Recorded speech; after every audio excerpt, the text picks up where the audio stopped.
And I'm also, as I'm doing this, just feeling into the group where people are at and where they want to go today. And one of the things I'm feeling has to do with a little lack of self-confidence in the third chakra area. So luckily, anytime we bump into any little anomaly or any little thing that's not feeling quite at 100%, it's such a precious opportunity to apply awareness and to bring everything back to wholeness. So I'm feeling a lot, it feels like somebody's feeling a lot of self-doubt and insecurity right in the belly area, right where the ribs meet the chest. So right there. Now, two things. One of the points that came up yesterday, and this is important for relationships one-on-one, which is the area that didn't get touched as much yesterday, is that sometimes what we bring to a relationship, the conclusion or the resolution that's brought to the imbalance, is actually can be disappointment. I know, that sounds odd, doesn't it? I mean, in most cases, whatever the imbalance is, requires being or consciousness to come in and recreate wholeness in that area. But there's certain kinds of imbalances related to, like, say, like neediness or something, where the best thing that can happen is self-empowerment. Self-empowerment. That means not depending on someone outside to provide this thing that we think we need and we think we want. So, and also there are certain kinds of imbalances whereby they really cannot be satisfied by another person. I think that was one of the points that came up in the first section yesterday on relationship with the self, that ultimately nobody lives inside your skin. Nobody really, really, really knows what you need and want.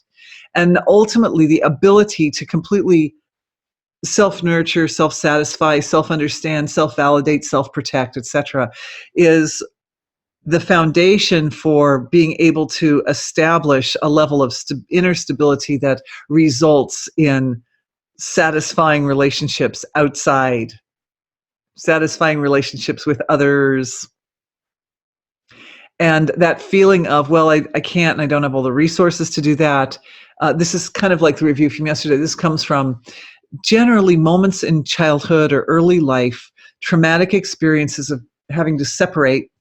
There are all these layers of separation that occur in early childhood development, early and mid, even teenage years, even first time you leave home, etc. And each time that separation comes, there can be, depending on the individual situation, a moment of feeling, well, I don't have the resources to meet this. I've been used to having mom tie my shoes, and she's really good at it. And like, I don't feel like I can do it very well or whatever, but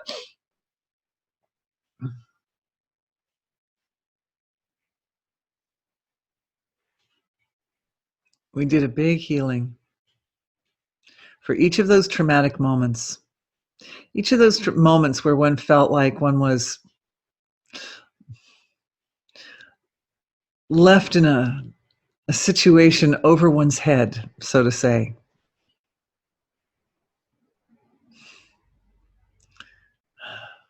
And rewriting and recreating the outcome of that emotionally through the self-referral dynamics of consciousness.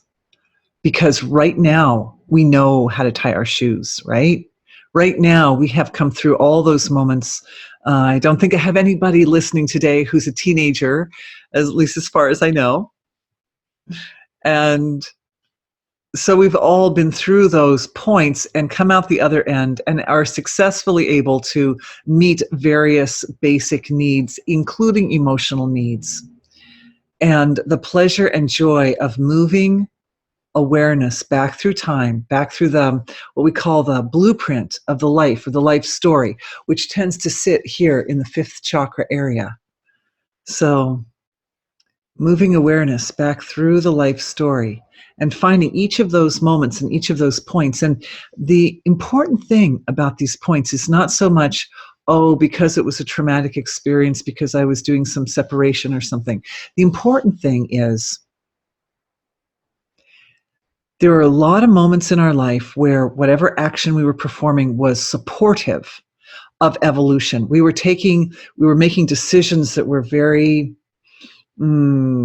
aligned with our highest moral code, and we were doing things that were supportive of all life. And then there are other times in our lives where we made decisions, or we took a stance, or we said some word that somehow wasn't completely positive, completely supportive of ourselves and everyone in the environment. And those are the points. Those are the points that need to be restructured. And we can do them all at once. The beauty of the finer levels of human consciousness is that one can multitask very well. At the conscious thinking level, at the superficial level of being, my body is sitting here on this couch in this room, and it's not in Boston at this moment. I mean, maybe later we'll all learn to bilocate. Oh, that would be great, or multi-locate or whatever. But at the moment, literally the physical form is in this place. So this is doing one thing at one time. And the human mind tends to go to one thought at a time like that. But at the deeper levels of consciousness, we can multitask. And we can work within systems of patterns. And so this particular pattern of those moments when the choice or the decision or the word that was spoken was not completely supportive of highest evolution. Made a mistake. Oops. I said something. Oops. Wasn't the best thing to say. When we speak, when we do, we're communicating first to ourselves and then to the rest of the environment, yeah?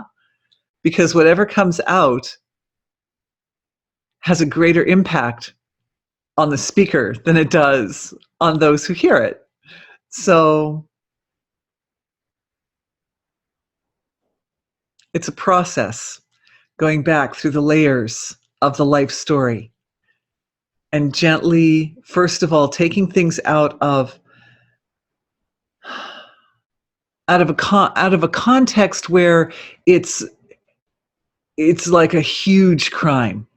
Remember, every little thing that we've done, every little imbalance, every little boundary, every little failing or shortcoming is essentially a gift to the whole creation, because it's an opportunity for your own great, divine, beautiful creativity and intelligence to move into that area and to express and experience the way light of being penetrates the boundaries of darkness.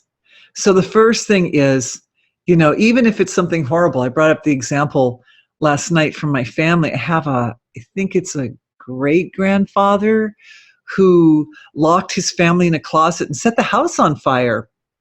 That wasn't very good. I mean, that could be seen as like a really terrible thing to do. It was lucky there was one child who wasn't locked in the house, and that one child ran in there and saved everybody, the mom and everybody. It was pretty crazy situation. But the thing is, there are a lot of things like that. I mean, if we look back in our lives, I bet nobody here has done anything that mean.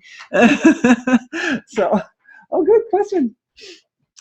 So what I'm saying is, no matter how bad we might feel about things that we've done in the past, we can go back and we can just put it in the context that this happened at this time, because later, at this point, in this present moment, I was going to go back and I was going to shine the light of my being into that spot and bring resolution, bring conclusion, bring fulfillment to that area. So we do them all at once. And it's such a gift. This is like a gift that we give ourselves, because the heart benefits so hugely from the act of choosing the moral high ground, choosing the highest action, choosing the expression of intelligence which brings wholeness back, which brings fullness back. It is so satisfying for the heart. It is so illogical for the mind, right? Because the mind's like an eye for an eye, right? Oh, that person really messed with me, Forget them. I don't like them anymore. I'm not going to be nice to them anymore, whatever, whatever. But that's okay. The mind can do it, think what it thinks, on that level of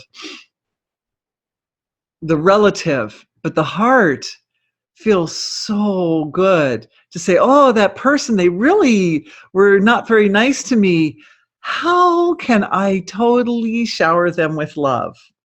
What can I do to not only satisfy whatever it was that was at the source of their behavior, but exceed that expectation and do something that just totally warms them and totally nourishes them and totally brings them back to a place in themselves where they can really, really self-love. And that's what we do with ourselves.